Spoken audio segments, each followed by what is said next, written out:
Meus amados irmãos, graça e paz, mais uma vez reunidos para mais uma mensagem diária. Louvamos ao Senhor, que Ele tem nos concedido tecnologia e podemos chegar até os amados irmãos com a palavra de ânimo, vigor, coragem e esperança da parte do nosso Deus. Meus amados irmãos, vamos dar continuidade à carta do apóstolo Paulo aos Gálatas, capítulo 5 para hoje, dos versos 1 a 12. Gálatas capítulo 5, dos versos 1 a 12, uma breve mensagem, breve reflexão. Mas antes vamos orar ao Senhor, rogando ao nosso Deus por iluminação. Oremos. Pai, muito obrigado, Senhor, mais uma vez, porque podemos ter o privilégio de nos achegarmos a Ti com a palavra de ânimo, vigor, coragem e esperança da parte do nosso Deus. Obrigado por cada família, por cada irmão. Louvado seja o Senhor, que nos concede, ó Pai, liberdade de mente, liberdade de pensamento através da obra de Cristo.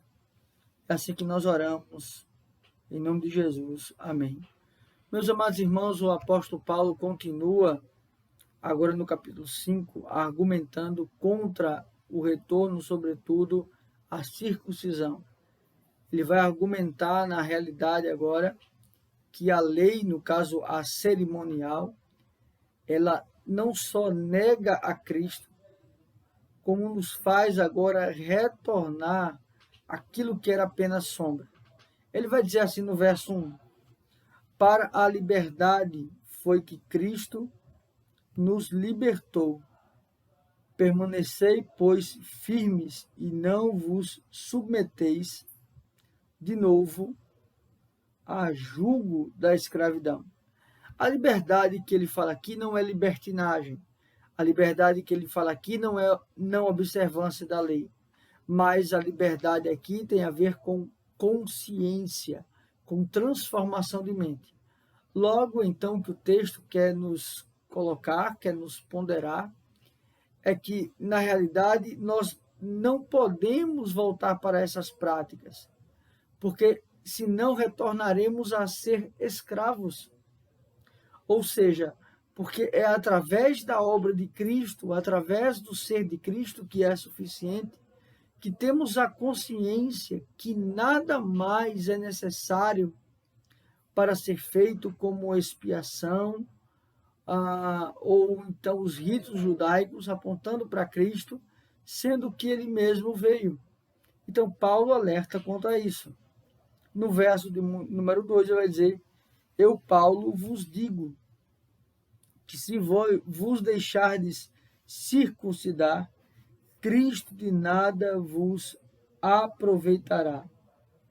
De novo, testifico a todo homem que se deixa a circuncidar, que está obrigando a guardar toda a lei. De Cristo vos desligastes, vós, que procurais justificar-vos na lei da graça, decaístes, porque nós, pelo Espírito, aguardamos a esperança da justiça que provém da fé. Então, nesse trecho que ele está então nos dizendo, que se eu vou para o rito da circuncisão, eu estou negando toda a obra da cruz. Eu estou negando a obra expiatória de Cristo. Eu não estou levando em conta o sacrifício de Cristo. Logo, então, eu estou retrocedendo e não, na verdade, indo pela fé nos méritos de Cristo, mas confiando no cumprimento da lei. A lei por si só, ela não nos salva. Verso número 6 nos diz: porque em Cristo Jesus, nem a circuncisão, nem a incircuncisão tem valor algum, mas a fé que atua pelo amor. Vós correis bem, quem vos impediu de continuardes a obedecer à verdade?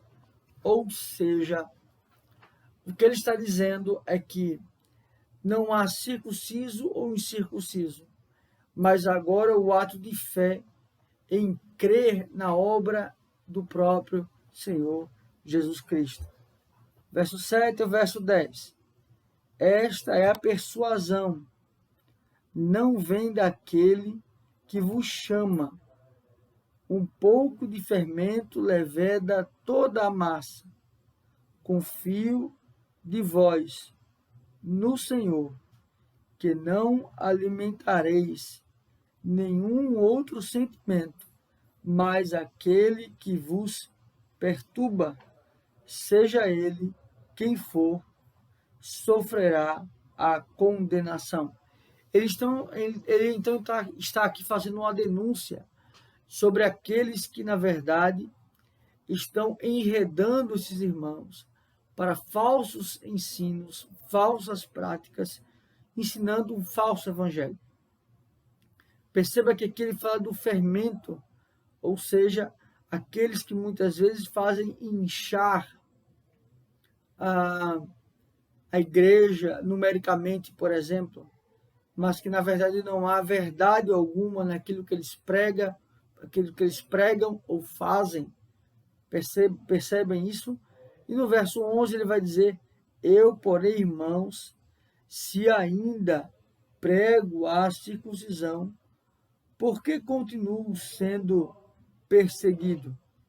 Logo está defeito o escândalo da cruz. Tomara até se multiplicassem os que vos incitam à rebeldia. Olha aí, tornará até multiplicar-se os que se incitam à rebeldia. Ou seja, aqueles que, na verdade, ensinarão os falsos ensinos. Paulo é acusado também de valorizar a circuncisão. Lembrando que Paulo, em certos aspectos, sim, pede para que se circuncise.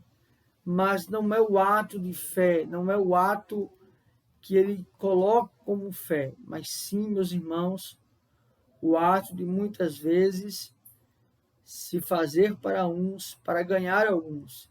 E isto não é negar essa verdade ou se contradizer, mas é Paulo então argumentando e fechando a ideia de que devemos ficar atentos, devemos ficar firmes, devemos então estar alicerçados no evangelho que salva, que liberta, que transforma, e não é o evangelho de ritos, não é o evangelho olhando para as tradições judaicas, mas é o evangelho olhando para aquele que já veio e cumpriu todas as coisas.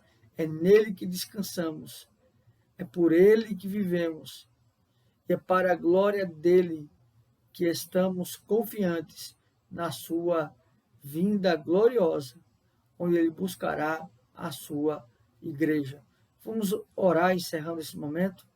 Pai, muito obrigado, porque o Senhor tem cuidado de nós, provido as nossas necessidades, e que saibamos, ó Deus, que a verdadeira liberdade está no Senhor Jesus Cristo, pois éramos escravos, Senhor, escravos do pecado, escravos dos ritos da lei, mas a lei por si só não nos salva, embora sendo perfeita.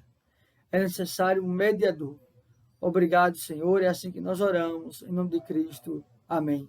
Que Deus assim os abençoe, meus amados irmãos.